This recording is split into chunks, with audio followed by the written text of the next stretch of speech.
12 ফেব্রুয়ারির নির্বাচন নিয়ে সেনাপ্রধান মিস্টার ওয়াকারুজ্জামানের ঘোষণায় এক প্রকার চাঞ্চল্য তৈরি হয়েছে, রাজনীতিতে তোলপাড় সৃষ্টি হয়েছে। বাংলাদেশের আগামী নির্বাচন, আর এই নির্বাচনকে ঘিরে পর্দার আড়ালে শুরু হয়ে গেছে বিশ্বের ক্ষমতাধর দেশগুলোর এক ভয়ানক খেলা। কারা বসবে ঢাকার মসনদে, জামায়াত নাকি বিএনপি? আমেরিকা কাকে চায়? ভারতের গোপন বাজি কার উপর? চীন কেন হঠাৎ জামায়াতের প্রেমে পড়ল?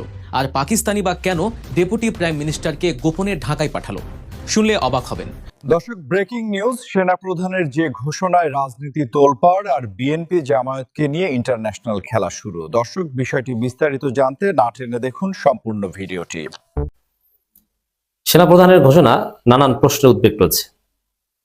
সেই ঘোষণার উপর ভিত্তি করে আমি প্রশ্ন ছুড়ে দিতে চাই, নির্বাচন হবে, নির্বাচনের ফলাফল বাস্তবায়ন হবে তো? নির্বাচন হলে কি ফলাফল বাস্তবায়ন হবে? ফলাফল বাস্তবায়ন মিন্স ক্ষমতা হস্তান্তর করা।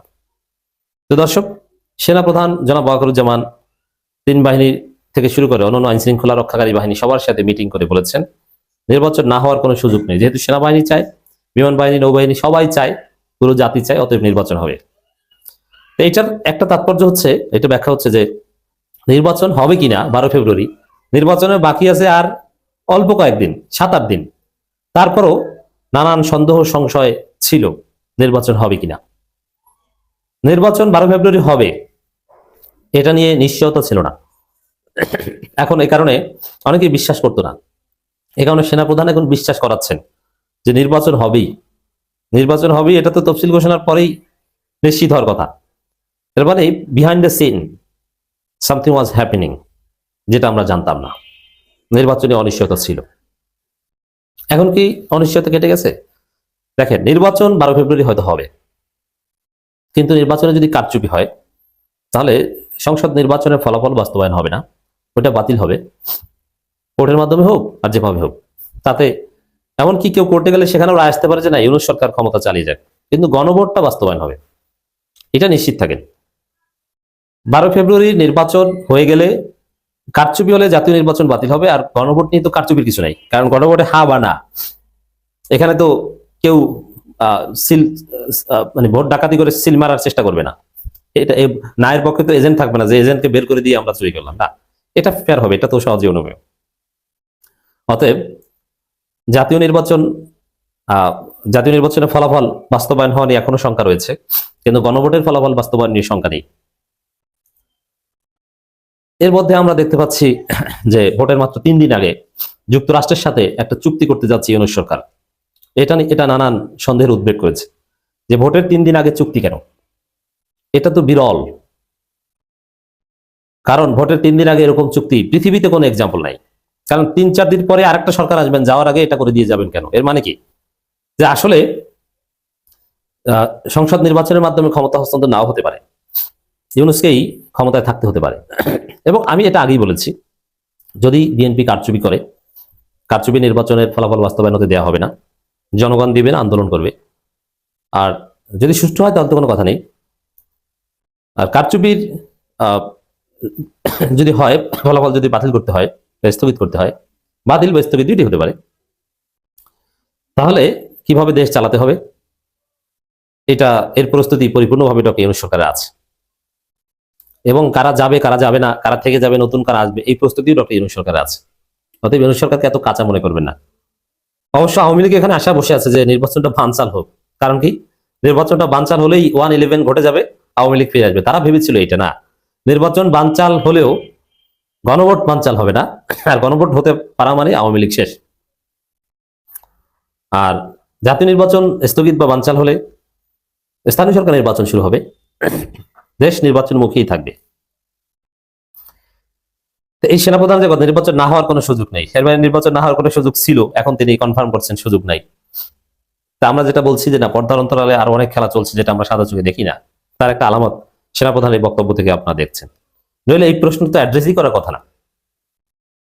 সেনাবাহিনীর প্রধান জেনারেল ওয়াকারুজ্জামান জানিয়েছেন, ত্রয়োদশ জাতীয় সংসদ নির্বাচন ও গণভোট সুষ্ঠু, অবাধ ও শান্তিপূর্ণভাবে আয়োজনের জন্য সংশ্লিষ্ট সব সংস্থা সম্পূর্ণ প্রস্তুত।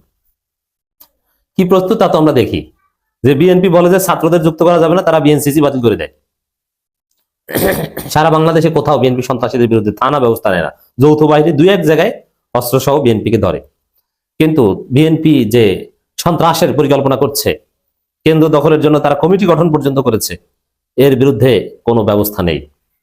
অতএব 3 বাহিনী প্রস্তুত, কিন্তু আমরা তো নিরপেক্ষতা দেখতে পাচ্ছি না, লেভেল প্লেইং ফিল্ড দেখতে পাচ্ছি না। জামাতের প্রতি বৈষম্য করা হচ্ছে, কোনো হেল্প করছে না। জামাতের আমিরের এক্সআইডি হ্যাক করা হয়েছে, বিএনপি বলেছে যে এটা হ্যাক হয়েছে, এটা স্পষ্টভাবে যেন পুলিশ না বলে নির্বাচনের আগ পর্যন্ত, নির্বাচনের পরে বললে সমস্যা নেই।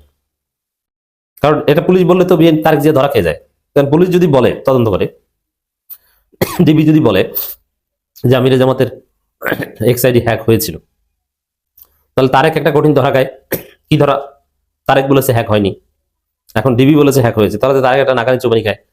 এই জন্য বিএনপি প্রশাসনে তাদের সর্বশক্তি প্রয়োগ করে তাদেরকে বলে দিয়েছে আসলে হ্যাক হয়েছে কি হয়নি এই ফাইন্ডিংসটা দিতে 5 ঘন্টা সময় লাগার কথা না পুলিশের, কিন্তু পুলিশ দিচ্ছে না, দিবে না। কারণ ওই যে তারেক জিয়াকে মিথ্যা প্রতিপন্ন করবে না।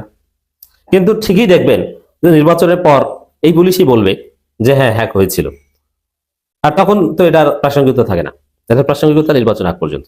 তো এইভাবে প্রশাসন 2 নম্বরই করছে, তারেক জিয়াকে সুযোগ দিচ্ছে। আমিরে জামাতের এক্স হ্যান্ডেল হ্যাকিং সম্পর্কিত যে তদন্ত, ওটা ফাইল রেখে দিয়েছে, অথচ এটা কিছুক্ষণের মধ্যে জানানো যেত যে কি হয়েছে। আমরা কি আইটি বুঝি না? বঙ্গভবনে গেছে জামাতের প্রতিনিধি দল, ঠিকভাবে কোঅপারেট করছে না, যার ফলে জামাত উত্তেজিত হয়ে 24 ঘন্টা আলটিমেটাম দিয়ে এসেছে। পুলিশকে আলটিমেটাম দেওয়া দরকার, আপনারা তদন্ত করে বলেন যে হ্যাক হয়েছে কি হয়নি, না হলে বলেন যে হ্যাক হয়নি, জামাত মিথ্যা বলেছে, এটা পারলে বলেন, কিন্তু আপনাকে বলতে হবে, আপনি কেন বলবেন না? তো এইভাবে 2 নম্বরই করা হচ্ছে। আর 3 বাহিনী প্রস্তুত, ডিজিএফআই তো জড়িত এই হ্যাকিং এর সাথে। সুষ্ঠু নির্বাচন আয়োজনের সক্ষমতা আমাদের আছে। নির্বাচন কমিশন, সরকার, প্রশাসন, পুলিশ, সেনাবাহিনী, বিমান বাহিনী, নৌবাহিনী সবাই আগ্রহী। এখানে নির্বাচন না হওয়ার কোনো সুযোগ নেই। এবং এতদিন সংশয় ছিল, এটা স্পষ্ট। আবার সত্যিকার অর্থেই 9 ফেব্রুয়ারির যে চুক্তি যুক্তরাষ্ট্র ইউনুস, এবং সেই চুক্তির টার্মস অ্যান্ড কন্ডিশন, এগুলো কিন্তু অস্পষ্ট। শুল্ক চুক্তি না কি চুক্তি, তার কি কি শর্ত, কোনো কিছু কিন্তু আমরা জানি না। অতএব ঝামেলা আছে। সেনাপ্রধান বলেন কিছু আর্থিক লেনদেন হতে পারে মোবাইল ব্যাংকের মাধ্যমে নির্বাচনকে প্রভাবিত করার জন্য। আমরা নির্বাচন কমিশনের সঙ্গে কথা বলেছি, কিছু ক্রিমিনাল থাকতে পারে, তারা ভোটারদের ভোট কেন্দ্রে যেতে বাধা দিতে পারে, কিন্তু ভোটের দিন সবাই এই ধরনের অপরাধ করবে না। যাই হোক, আমাদের কথা একটাই, সুষ্ঠু নির্বাচন হলে তার মাধ্যমে ক্ষমতা হস্তান্তর হবে, নইলে ওই নির্বাচন বাতিল করতে হবে। আমরা দেখি কি হয়। আমাদের দেশের রাজনীতির নিয়ন্ত্রণ আসলে এখন আর শুধু আমাদের হাতে নেই। বিশ্বের তাবড় তাবড় সব গোয়েন্দা সংস্থা আর কূটনীতিকরা এখন ঢাকায় ঘাঁটি গেড়েছে। কেউ গোপনে টাকা ঢালছে, কেউ দিচ্ছে নীল নকশা, আবার কেউ সরাসরি মিটিং করে জানান দিচ্ছে তাদের অবস্থান। আজকের এই ভিডিওতে আমরা ফাঁস করতে যাচ্ছি সেই চাঞ্চল্যকর গোপন তথ্যগুলো। কোন দেশ কার পক্ষে, কার স্বার্থ কোথায়, এবং শেষ পর্যন্ত কাদের মুখে ফুটবে বিজয়ের হাসি। পুরো বিষয়টি জানলে আপনার পায়ের তলার মাটি সরে যেতে পারে। ভৌগোলিক অবস্থানের কারণে বাংলাদেশ এখন দক্ষিণ এশিয়ার সবচেয়ে হট কেক, আর এই কেকের ভাগ নিতে বিশ্বের সুপার পাওয়ার দেশগুলো উঠে পড়ে লেগেছে। এক পাশে আমেরিকা তো অন্য পাশে রাশিয়া, এক পাশে ভারত তো অন্য পাশে চীন ও পাকিস্তান। অদ্ভুত এক সমীকরণ তৈরি হয়েছে বাংলাদেশের রাজনীতিতে। এতদিন যা ছিল ধোঁয়াশা, সাম্প্রতিক কিছু ঘটনায় তা এখন দিনের আলোর মতো পরিষ্কার। চলুন একে একে দেখে নেওয়া যাক কোন দেশ কার ঘাড়ে হাত রাখলো। শুরুতে আসা যাক পাকিস্তানের কথায়। বাংলাদেশের রাজনীতিতে জামায়াত ইসলামীর পুনরুত্থান বা ক্ষমতায়ন নিয়ে যে দেশটি সবচেয়ে বেশি সক্রিয়, সেটি নিঃসন্দেহে পাকিস্তান। পাকিস্তানের সাম্প্রতিক কিছু মুভমেন্ট বা নড়াচড়া খেয়াল করলেই আপনারা এর সত্যতা পাবেন। আপাত দৃষ্টিতে মনে হতে পারে পাকিস্তান চুপচাপ আছে, কিন্তু তলে তলে ঘটনা অনেক দূর গড়িয়েছে। ভারতীয় গোয়েন্দা সংস্থা রয়ের একটি গোপন প্রতিবেদনের তথ্য অনুযায়ী আগে বাংলাদেশে ভারত একচেটিয়া প্রভাব বিস্তার করত। অনেকটা ফাঁকা মাঠে গোল দেওয়ার মতো অবস্থা ছিল তাদের, কিন্তু এখন আর সেই দিন নেই। রিপোর্টটিতে দাবি করা হয়েছে ঢাকায় বসেই পাকিস্তানের গোয়েন্দা সংস্থা এখন অত্যন্ত সক্রিয়ভাবে কাজ করছে। তাদের এই অপারেশন বা মিশনের কোড নেম দেওয়া হয়েছে ঢাকা সেল। চিন্তা করা যায়, খোদ ঢাকার বুকে বসে বিদেশি গোয়েন্দা সংস্থা তাদের নেটওয়ার্ক চালাচ্ছে। শুধু গোয়েন্দা তৎপরতাই নয়, কূটনীতিকরাও আর বসে নেই। অভিযোগ রয়েছে পাকিস্তানের হাইকমিশনার একাধিকবার জামায়াত ইসলামীর আমিরের সঙ্গে বৈঠক করেছেন। তবে সবচেয়ে বড় যে ঘটনাটি ঘটেছে তা হলো পাকিস্তানের ডেপুটি প্রাইম মিনিস্টারের ঢাকা সফর। কোনো সরকারি কর্মসূচি ছাড়াই হুট করে তিনি পাকিস্তান থেকে ঢাকায় আসেন এবং সোজা চলে যান জামায়াত আমিরের বাসভবনে। সেখানে দীর্ঘক্ষণ রুদ্ধদ্বার বৈঠক হয়। একজন উপপ্রধানমন্ত্রীর এভাবে একটি নির্দিষ্ট দলের প্রধানের বাসায় ছুটে যাওয়া এটাই প্রমাণ করে যে পাকিস্তান যে কোনো মূল্যে জামায়াত ইসলামীকে ক্ষমতায় দেখতে চায়। তাদের এই অতি তৎপরতা বাংলাদেশের রাজনীতিতে বড় কোনো পরিবর্তনের ইঙ্গিত দিচ্ছে কিনা তা সময় বলে দেবে। পাকিস্তানের ঠিক উল্টো মেরুতে অবস্থান করছে ভারত।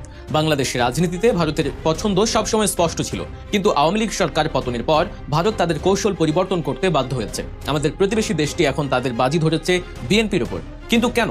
ভারত একটি হিন্দু প্রধান রাষ্ট্র এবং তাদের পররাষ্ট্র নীতিতে ইসলামপন্থী কোনো দলের ক্ষমতায়ন সবসময়ই ভয়ের কারণ। তারা মনে করে বাংলাদেশে যদি জামায়াত ইসলামী বা সমমনা কোনো দল ক্ষমতায় আসে তবে তা ভারতের নিরাপত্তার জন্য হুমকি হতে পারে। তাই মন্দের ভালো হিসেবে তারা বিএনপিকে বেছে নিয়েছে। যদিও ভারত সরকার প্রকাশ্যে কোনো মন্তব্য করছে না, কিন্তু তাদের কর্মকাণ্ড কথা বলছে। ইতিমধ্যেই ভারতের পররাষ্ট্রমন্ত্রী এস জয়শঙ্করের সঙ্গে বিএনপির চেয়ারম্যান তারেক রহমানের দফায় দফায় বৈঠক হয়েছে। এই হাই প্রোফাইল মিটিংগুলো কোনো সাধারণ সৌজন্য সাক্ষাৎ ছিল না। এর থেকে পরিষ্কার বোঝা যায় আওয়ামী লীগের অনুপস্থিতিতে ভারত এখন বিএনপির প্রতি তাদের সমর্থন ও আস্থা রাখছে। তারা চায় যে কোনো মূল্যে যেন ইসলামপন্থী কোনো শক্তি ক্ষমতায় না আসে। তাই তারা বিএনপির পেছনে তাদের পূর্ণ শক্তি ও সমর্থন নিয়ে দাঁড়িয়েছে। এবার নজর দেওয়া যাক বিশ্বের দুই প্রধান সুপার পাওয়ার রাশিয়া এবং আমেরিকার দিকে। এখানেও চলছে এক অদ্ভুত বিপরীতমুখী খেলা। রাশিয়া, যারা বিশ্ব রাজনীতিতে আমেরিকার প্রধান প্রতিদ্বন্দ্বী, তারা ঝুঁকেছে বিএনপির দিকে। সরাসরি ঘোষণা না দিলেও সম্প্রতি তারেক রহমানের সঙ্গে রাশিয়ার হাই কমিশনের বৈঠক হয়েছে। এই বৈঠক প্রমাণ করে মস্কো চাইছে বাংলাদেশে এমন একটি সরকার আসুক যার সাথে তাদের কাজ করতে সুবিধা হবে এবং সম্ভবত তারা বিএনপিকে সেই শক্তি হিসেবে বিবেচনা করছে।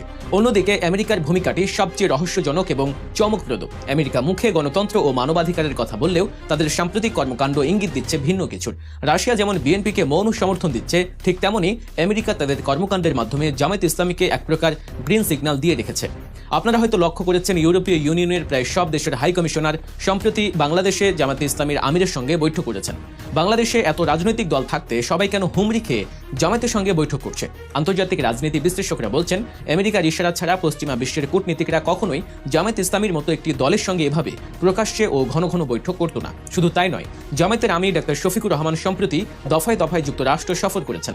তাকে সেখানে যেভাবে প্রোটোকল দেওয়া হয়েছে এবং তিনি যেসব হাই প্রোফাইল মিটিং করেছেন তা থেকে স্পষ্ট বার্তা পাওয়া যায় আমেরিকা হয়তো জামায়াতকে ক্ষমতার অংশীদার হিসেবে বা ক্ষমতার মসনদে বসাতে একটি ব্লু প্রিন্ট তৈরি করছে। এর পেছনে আমেরিকার কি স্বার্থ থাকতে পারে? তারা কি চায় দক্ষিণ এশিয়ায় ভারতের প্রভাব কমাতে জামায়াতকে ব্যবহার করতে? এই প্রশ্নগুলো এখন খুব জোরালো হয়ে উঠেছে। এশিয়ার আরেক পরাশক্তি চীনও কিন্তু বসে নেই। ভারত যেখানে যাবে চীন তার উল্টো পথে হাঁটবে, এটাই যেন অলিখিত নিয়ম।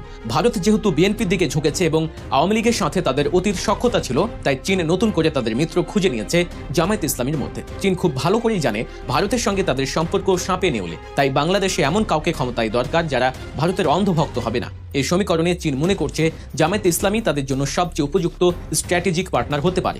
সম্প্রতি আপনারা দেখেছেন চীন রাষ্ট্রীয়ভাবে জামায়াত ইসলামীর আমির সহ 8 জন শীর্ষ কেন্দ্রীয় নেতাকে আমন্ত্রণ জানিয়েছে। বাংলাদেশে এত দল থাকতে চীন কিন্তু আর কাউকে এভাবে রাষ্ট্রীয় দাওয়াত দিয়ে নিয়ে যায়নি। চীন সাধারণত কোনো দেশের অভ্যন্তরীণ রাজনীতিতে নাক গলায় না বলে দাবি করে, কিন্তু এই আমন্ত্রণ এবং গোপন বৈঠকগুলো প্রমাণ করে যে আনঅফিসিয়ালি চীন চাইছে জামায়াত ইসলামী বাংলাদেশের রাষ্ট্র ক্ষমতায় আসুক। এতে করে এই অঞ্চলে ভারতের একক আধিপত্য খর্ব করা চীনের জন্য সহজ হবে। এবার আসা যাক যুক্তরাজ্যের কথায়। তারেক রহমান দীর্ঘ 17 বছর ধরে লন্ডনে বসবাস করেছেন। এই দীর্ঘ সময়ে ব্রিটিশ সরকারের সঙ্গে তার এবং বিএনপির একটি গভীর সখ্যতা তৈরি হয়েছে। যুক্তরাজ্যের কূটনীতিকরা নিয়মিত তারেক রহমানের সঙ্গে বৈঠক করেছিলেন। যুক্তরাজ্য মনে করছে তারেক রহমানকে কেন্দ্র করেই বাংলাদেশের আগামী রাজনীতি আবির্ভূত হবে, তাই তারা বিএনপির দিকে তাদের সমর্থনের পাল্লা ভারী করে রেখেছে। তুরস্কের বিষয়টি একেবারেই আলাদা। তারা কোনো রাগঢাক না রেখে একেবারে প্রকাশ্যে বুক ফুলিয়ে জামায়াত ইসলামীকে সমর্থন দিয়ে যাচ্ছে। এটা কোনো গোপন সমর্থন নয়, বরং অফিসিয়াল অবস্থান। আপনারা নিশ্চয়ই মনে রেখেছেন যখন বাংলাদেশে যুদ্ধাপরাধের দায়ে জামায়াত নেতাদের ফাঁসি দেওয়া হচ্ছিল, তখন তুরস্কের প্রেসিডেন্ট এরদোয়ানের দল একে পার্টি রাজপথে নেমে এর প্রতিবাদ জানিয়েছিল। তুরস্কের হাই কমিশন নিয়মিত জামায়াত নেতাদের সঙ্গে বৈঠক করছে এবং তাদের বিভিন্ন পরামর্শ ও লজিস্টিক সাপোর্ট দিয়ে সহযোগিতা করছে। তুরস্ক চায় মুসলিম বিশ্বের ভ্রাতৃত্ববোধ থেকে বাংলাদেশে একটি ইসলামপন্থী দল ক্ষমতায় থাকুক। মিশরের বিষয়টিও বেশ কৌতূহলোদ্দীপক। বিশ্বের অন্যতম প্রধান ইসলামিক দেশটির সাথে জামায়াত ইসলামীর আদর্শিক মিল রয়েছে। যদিও অফিসিয়ালি কোনো ডকুমেন্ট নেই, কিন্তু বিভিন্ন সূত্র ও বিশেষজ্ঞদের মতে জামায়াত ইসলামীর নেতাকর্মীদের সাথে মিশরের একটি চমৎকার সম্পর্ক রয়েছে। অনেক সময় বলা হয় জামায়াতকে ফান্ডিং বা অর্থায়নের ক্ষেত্রেও মিশরের একটি প্রচ্ছন্ন ভূমিকা থাকতে পারে। তবে অফিসিয়াল সোর্স না থাকায় আমরা এই বিষয়ে নিশ্চিত কিছু বলছি না, কিন্তু মৌলিকভাবে মিশর চায় বাংলাদেশে জামায়াত ইসলামী ক্ষমতায় আসুক। অন্যদিকে জার্মানি ও অস্ট্রেলিয়া, এই দুটি দেশও তাদের অবস্থান পরিষ্কার করেছে। এক সময়ের প্রভাবশালী দেশ জার্মানি ব্যবসায়িক ও কূটনৈতিক স্বার্থে বিএনপির প্রতি তাদের সমর্থন জানিয়েছে। জার্মান রাষ্ট্রদূত ডক্টর রুডিগার লোর্জ সরাসরি তারেক রহমানের সঙ্গে সাক্ষাৎ করেছেন এবং বাংলাদেশের গণতান্ত্রিক কাঠামো নিয়ে আলোচনা করেছেন। অস্ট্রেলিয়ায় অবস্থানও অনেকটা বিএনপির পক্ষেই। শেখ হাসিনা সরকারের পতনের পর তারা এখন নীরব দর্শকের ভূমিকা পালন করলেও তাদের গোপন সহানুভূতি বিএনপির দিকেই রয়েছে। সব মিলিয়ে দেখা যাচ্ছে বাংলাদেশ এখন একটি আন্তর্জাতিক দাবার বোর্ডে পরিণত হয়েছে।